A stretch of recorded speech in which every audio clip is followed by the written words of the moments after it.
सच्चा संत सबके लिए दुआ करता है, बद्दुआ नहीं करता। उनको गालियां दे, उनको कोई बुरा बोले, संत का काम ही नहीं है ऐसा कुछ कहना।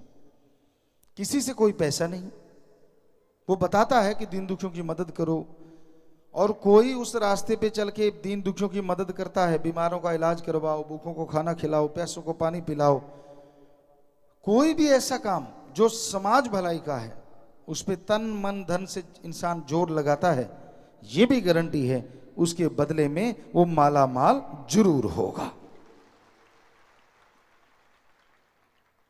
पर कोई वचन माने तो, जब तक वचन नहीं मानते मालिक की कृपा पात्र नहीं बना जा सकता।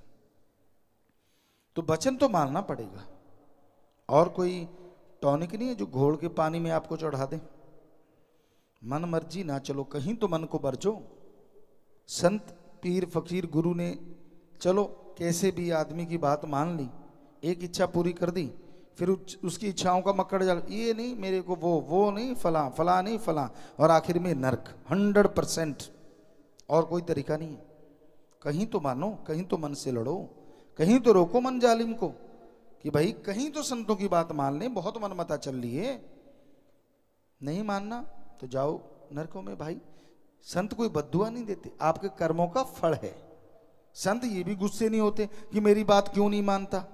संतों की कोई बात होती ही नहीं, वो तो वो बात कहते हैं जो भगवान जी इशारा करते हैं। जैसी में आवा खसम की बाणी, तैसड़ा करी ज्ञान भी ला लो। संतों का तो कोई लेना देना ही नहीं होता। हम तो खाकसार चौकीदार सेवादार हैं भाई, फकीर हैं आपके। तो कहीं आदमी को बाज जाना चाहिए, ज्यादा मन के हथों मजबूर होके नरक यहां वहां दोनों जहां में नसीब में मिलती है, और फिर रोने का वक्त भी नहीं मिलता। इसलिए इतना अहंकार भी अच्छा नहीं, इतना घमंड भी अच्छा नहीं कि आदमी उस अहंकार में सारा कुछ ही गवा बैठे। अहंकार ना करूं, किस बात का अहंकार।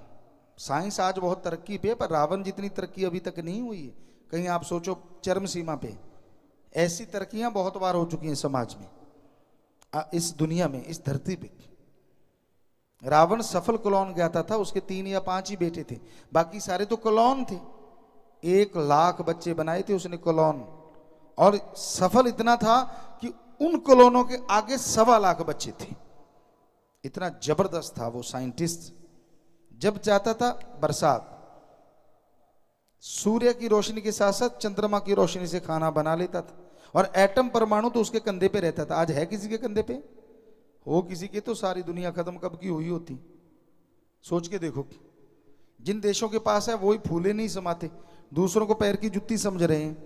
और सुनो और सोचो, अगर आदमी के कंधे पे लटक रहा होता तो आदमी क्या करता? मानता है कि नहीं छोड़ूं? कर देता कबाड़ा। शुक्र है इतनी तरक्की नहीं हुई, पर रावण के पास ये था। रामायण को पढ़ो, उसमें आता है कि वो जब तीर छोड़ता था तो 12-12 कोस से भी ज्यादा आग लग जाती थी, और तीर तरकश से निकालता था, यूं सिद्ध किया हुआ था। पर राम जी के पास ऐसे तीर थे कि वो छोड़ते थे तो चारों तरफ बर्फ बन जाती थी, तो दोनों टकराते थे, वातावरण सामान्य रहता था।